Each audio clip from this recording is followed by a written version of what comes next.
Hello guys, स्वागत है आपका हमारे चैनल मनी इंस्टीट्यूट पर।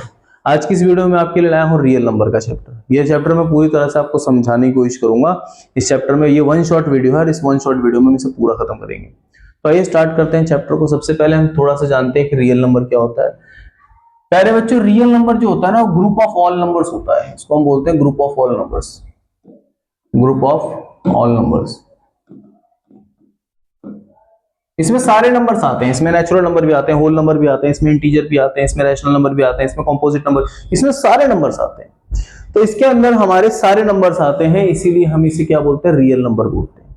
तो रियल नंबर को अगर आपसे कोई पूछेगा तो आप बोलोगे group of all numbers. All numbers that means rational number, irrational number, even number, odd number, सारे जितने भी नंबर होते हैं, सारे नंबर्स के जो ग्रुप होता है उसे ही हम क्या बोलते हैं, रियल नंबर बोलते हैं। अब बात करते हैं बच्चे, थोड़ा सा कंटेंट मैंने यहाँ नंबर सिस्टम को पढ़ाने की कोशिश की है। सबसे पहले बात करते हैं नेचुरल नंबर की।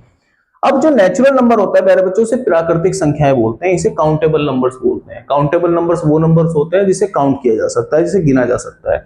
ये स्टार्ट होते हैं 1 2 3 और इंफिनिटी तक चलते हैं। ये इंफिनिटी तक चलते हैं। इसके अलावा बात करते हैं होल नंबर की। होल नंबर पूर्ण संख्याएं होती हैं जिसमें शून्य से शुरू होती है। गिनती कहां से शुरू होती है? शून्य से शुरू हो जाती है, जिसे हम बोलते हैं शून्य, 1 2 3 4 5 और ये भी इंफिनिटी तक चलती है। अब बात करते हैं इंटीजर की। इंटीजर को पूर्णांक कहते हैं, हिंदी में इसे क्या बोलते हैं, पूर्णांक। इसमें शून्य भी होता है, इसमें नेचुरल नंबर भी होता है और इसमें होल नंबर भी होता है। इसमें नेचुरल नंबर भी होता है और इसमें नेगेटिव नंबर्स भी होते हैं। इसमें नेचुरल नंबर भी होते हैं, इसमें नेगेटिव नंबर भी होते हैं और इसमें जीरो भी होते हैं और सारी चीजें इंफिनिटी तक चलती हैं, इधर भी और उधर भी। अब बात करते हैं रैशनल नंबर की। रैशनल नंबर वो नंबर होता है जिसे P अपॉन Q की फॉर्म में लिख सकते हैं।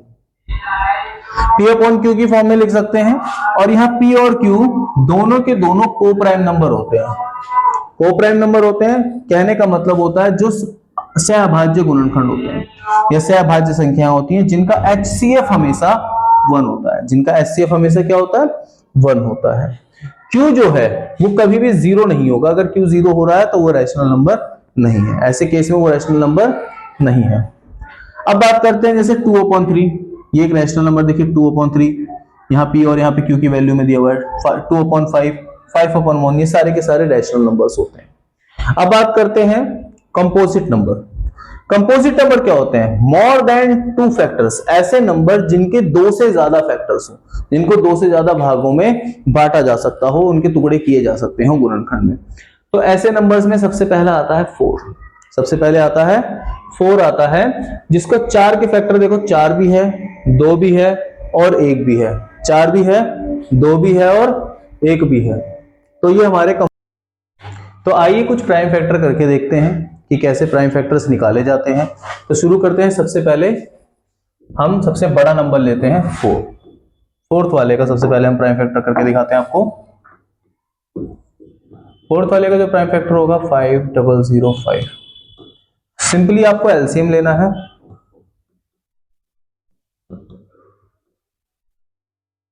फाइव से लेंगे, 5 1 जा 5, 001। फिर हम इसको 7 से लेंगे, 7 एकम 7, बच गया यहाँ पे 3, 7 चौक 28, 2 बच गया, 7 तिया 21। अब यहाँ पर हम इसे 11 से काटेंगे। 11 से कटेगा ये 11 एकम 11 और 3 इधर आ जाएगा, 11 तिया 33। फिर अब इसे हम 13 से काटेंगे, 13 एकम 13। तो हमने जब इसका प्राइम फैक्टराइजेशन किया तो हमें 11, 5, 7, 11, 13 मिला। तो हम इसको क्या लिख सकते हैं? हम इसको लिख सकते हैं कि 5005 बराबर 5 गुणे 7 गुणे 11 गुणे 13। ये हमारा इसका प्राइम फैक्टराइजेशन निकल के आ गया। अब हम बात करते हैं इसी का नेक्स्ट नंबर, मतलब 5th वाले का हम प्राइम फैक्टराइजेशन करेंगे। तो जो 5th वाले का प्राइम फैक्टराइजेशन होगा वो होगा 7429। अब 7429 को सबसे पहले हम 17 से काटने की कोशिश करते हैं। अब एक्चुअल में मैं डायरेक्ट ऐसे नंबर कैसे ले रहा हूं, क्योंकि नंबर जो है वो पूरी तरह से प्राइम है। अब प्राइम नंबर्स ज्यादातर प्राइम फैक्टर से ही कटते हैं, प्राइम नंबर से ही कटते हैं। तो हम इनको कोशिश करते हैं कि प्राइम नंबरों से ही काटने की कोशिश करते हैं। तो हम इसको पहले काटते हैं 17 से।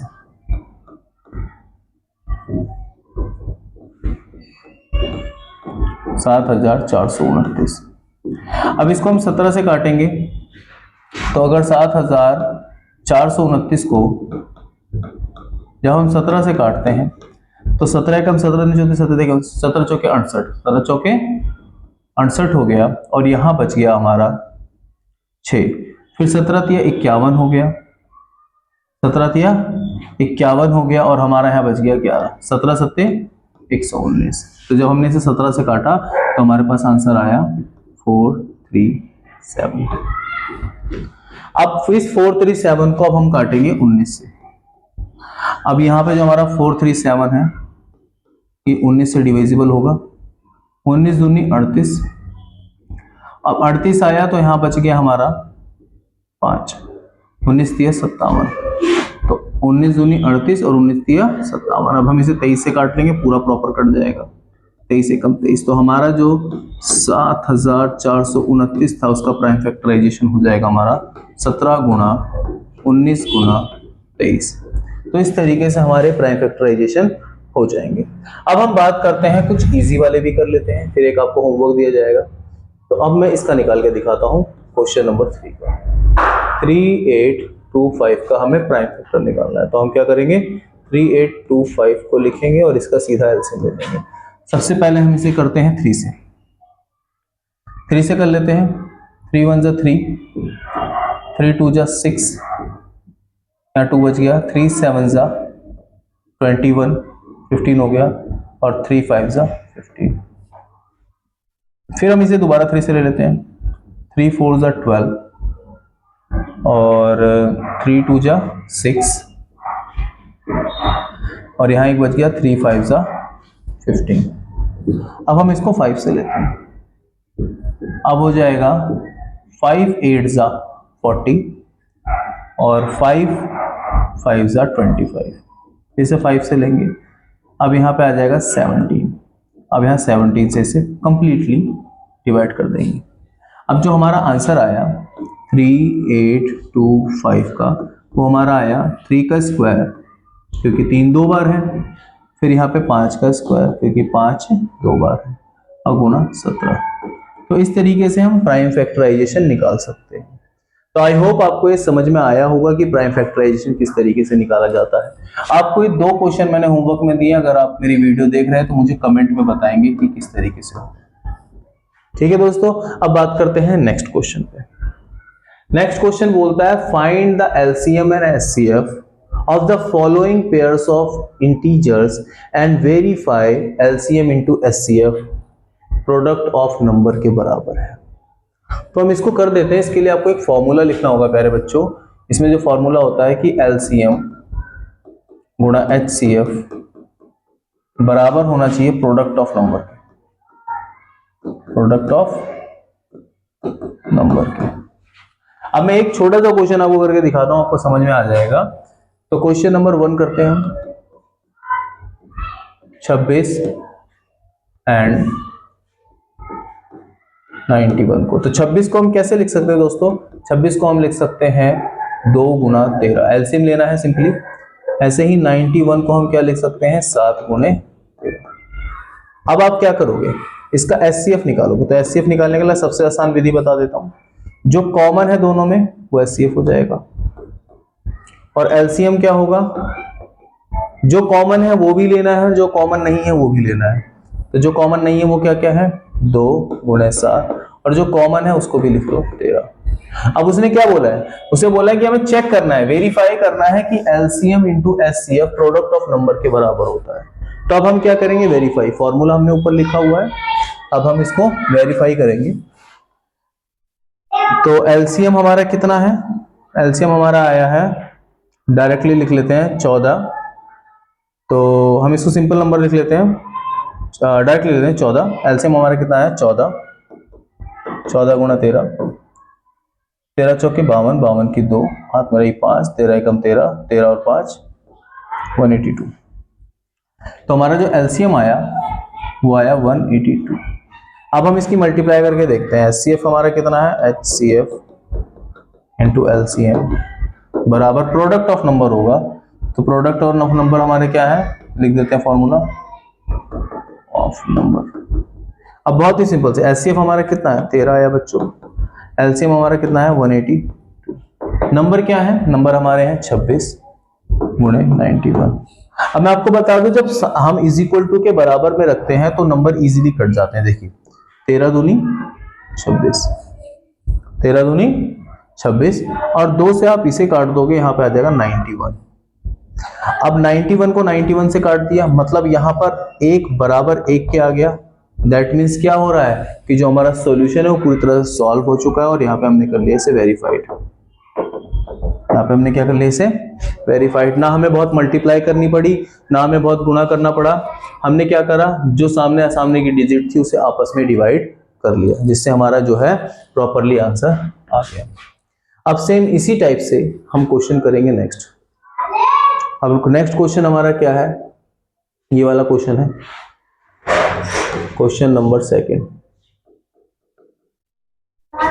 वही सेम प्रोसेस होगा हमारा, 510 एंड 92। तो सबसे पहले हम 510 का एलसीएम लेंगे। अब 510 का जब हम एलसीएम लेते हैं तो 5 से लिया, 5 एकम 5 और 5 दूनी 10, हमारा आंसर आ गया। फिर हम इसे क्या करेंगे, फिर हम इसे 2 से लेंगे, 2 से लेंगे, 2 पंजे 10, 2 एकम 2। अब इसे 3 से लेंगे, यहाँ आ जाएगा 17, फिर इसे 17 से लेंगे और सिंपल यहाँ 17 आ जाएगा। अब हम बात करते हैं 92 का लेंगे, तो हमने 510 का जो एलसीएम लिया वो कितना आया, 510 का जो एलसीएम था वो हमारा आया 2 गुणे 3 गुणे 5 गुणे 17। अब 92 का जो एलसीएम है वो हम यहाँ पे लेंगे,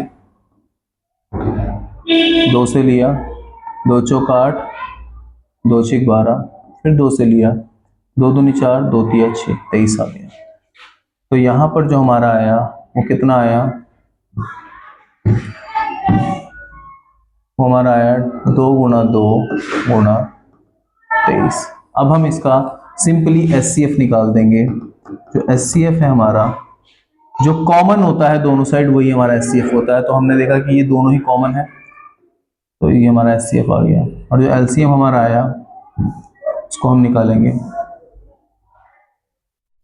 जो हमारा एलसीएम आया वो क्या होगा, जो कॉमन है वो भी लेना है, तो 2 हमने ले लिया कॉमन, और जो कॉमन नहीं है उसको भी लिख लो। ये भी कॉमन नहीं है, ये भी कॉमन नहीं है, ये भी कॉमन नहीं है, ये भी कॉमन नहीं है, और ये भी कॉमन नहीं है।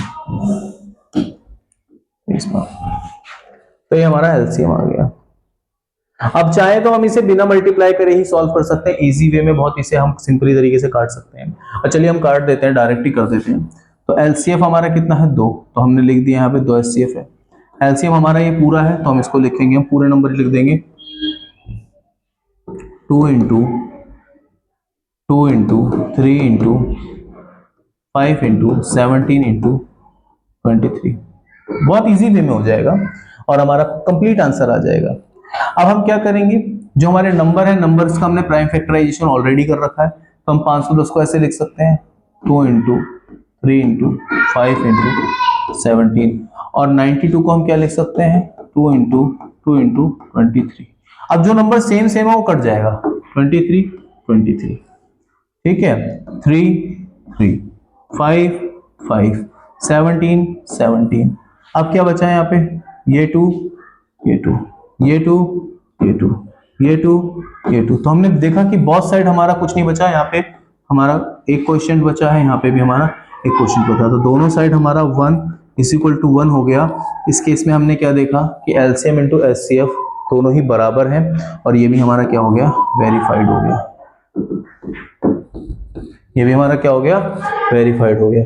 तो प्यारे बच्चों, अभी जो ये वाला आपका क्वेश्चन बचा है, इसे आप होमवर्क में करके, इसको आप क्या करके लाएंगे, होमवर्क में करके लाएंगे। आपकी कैलकुलेशन भी बच जाएगी, आपको मार्क्स भी अच्छे मिलेंगे, और आपका पूरा फॉर्मेट से आपने करा है। चलिए अब नेक्स्ट पे पढ़ते हैं। नेक्स्ट क्वेश्चन ये है, जैसे कि यहाँ पे क्वेश्चन दिया हुआ है, इसमें बोला है एलसीएम और एचसीएफ फाइंड करना है सभी का। एलसीएम और